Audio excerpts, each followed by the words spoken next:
Can you believe that it is already day 10? We are less than 2 weeks away from the 2026 Run Disney Marathon Weekend Dopey Challenge.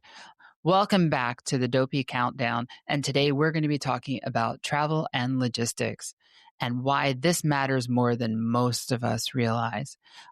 Most race weekend stress has nothing to do with the actual running and the events itself. It's all the logistics. And Run Disney is full of logistics. But good news is if you've never done it, it is one of the most well-oiled machines that most of us have ever witnessed. Why logistics matter. Stress is not just mental, it's physical. We feel it in our bodies. We feel it in less sleep, more walking, more decision making, more fatigue. And all of these costs energy, right? And we talked already about that stress and the mental toll that it takes and making us hunger and making us bloated. And we're adding all sorts of things to that stress. All right. So what to think about now? And there's a lot of people out there thinking about a lot of things they don't need to. So hopefully this helps if you're one of them. And if you're really chill and relaxed, hopefully you've already got all these things covered. And if not, take a look at them. All right. So first, confirm your travel details. This sounds really, really simple, but every year, every race weekend, I see pop up, and I'm already seeing them pop up, messages of, oh, can I pick up my race bib on the day of race? The formal answer from Run Disney is no, you can't. Now, maybe they make an exception for you. They're known to do that from time to time if you talk to them nicely, but the official on their website answer to that question is no. So make sure that you are arriving in time to attend Expo at least the day before your first race. And so if you are doing Dopey, that would be on Wednesday. If you're doing just the marathon, then feel free to fly in on Friday or Saturday morning and attend the expo on Saturday. All right, start laying out your race gear. If you're like me, maybe you pack a lot last minute. I do a lot of races, like a lot of races. And I kind of just have gotten used to keeping my go bag for races together. It's got all my stuff in it. But, if you don't have that or this is your first one, now's a good time to be laying it out physically on the bed, on the floor, wherever. I find it super useful when you look at it to say, where's my XYZ?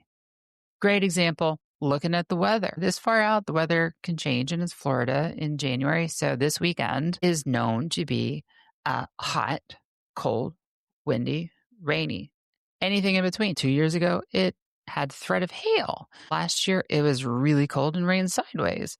3 years ago, it was 90 degrees. 4 years ago, it was so hot, they had to shorten the course. So be prepared. You don't know what the weather is going to bring. So take a look at the forecast.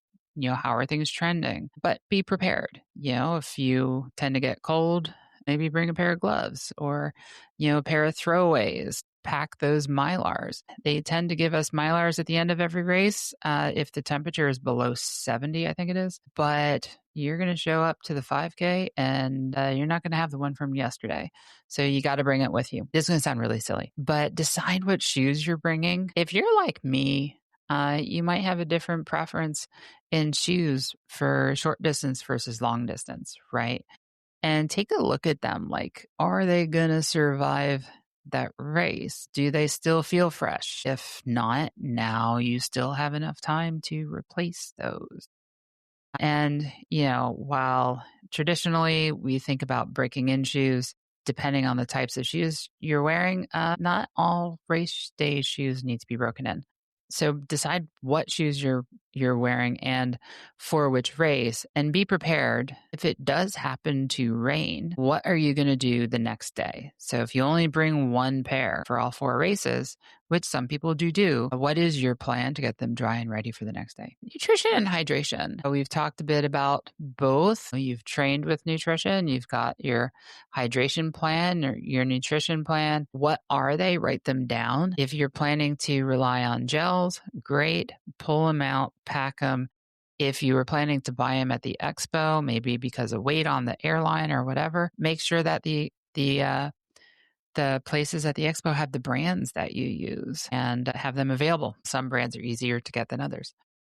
Okay, you don't need to pack everything today. You've still got a few days until whenever you fly down or drive.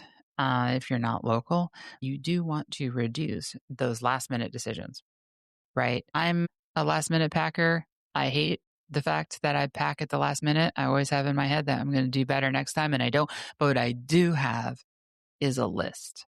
So write it down. All right, let's talk about shoes. What shoes to bring? The shoes that you trained in and a backup pair that you trust at a minimum. Now, you're going to hear a lot of different advice on new shoes.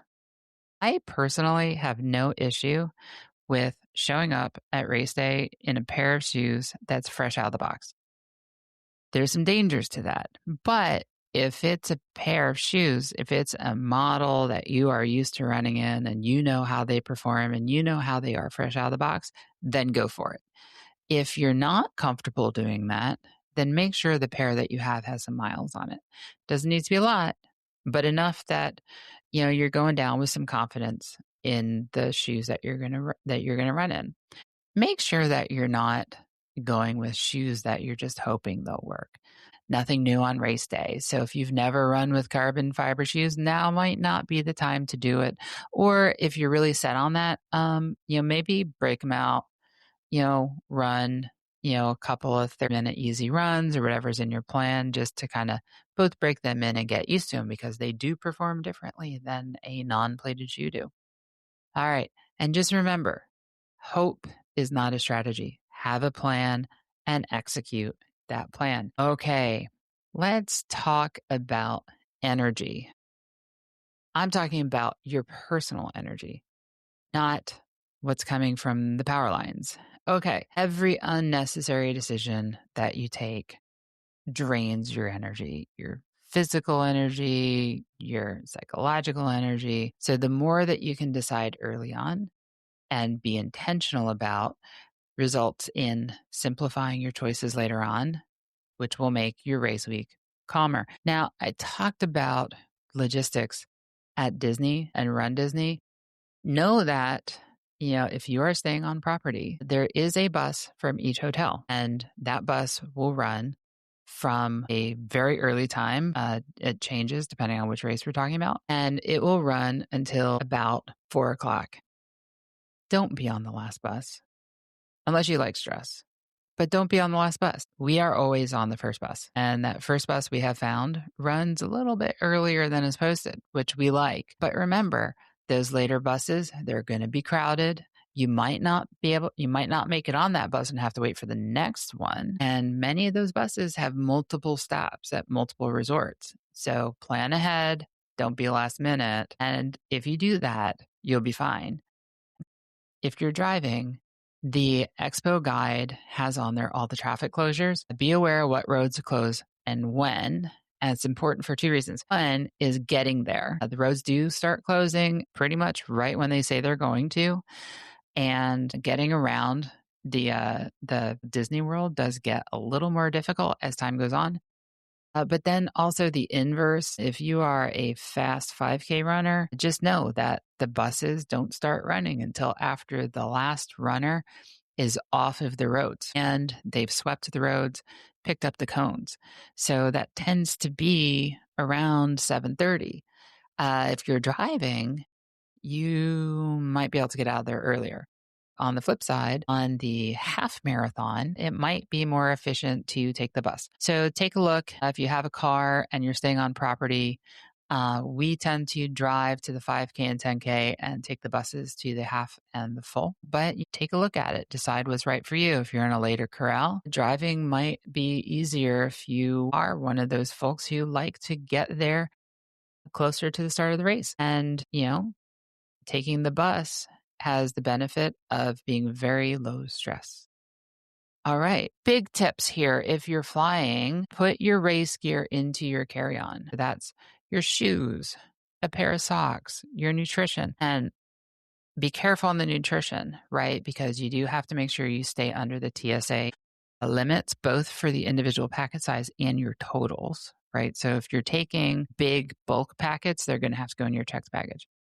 All right. And 1 day worth of kit. You don't have to put all 4 days in, but at least put 1 day. So if your checked bag gets lost, like God forbid, but if it gets lost, you at least have something that you can wear on the first day or a day. All right. Same thing, like your bags can be replaced, if they get lost, but your race day experience can't be replaced. You've trained for this, you've paid for this. Do everything you can to make sure that it goes off without a hitch. All right. So that said, your logistics don't need to be perfect. You can't predict everything. The best you can do is the best you can do. So plan ahead as much as you can and know that things change, right? All right.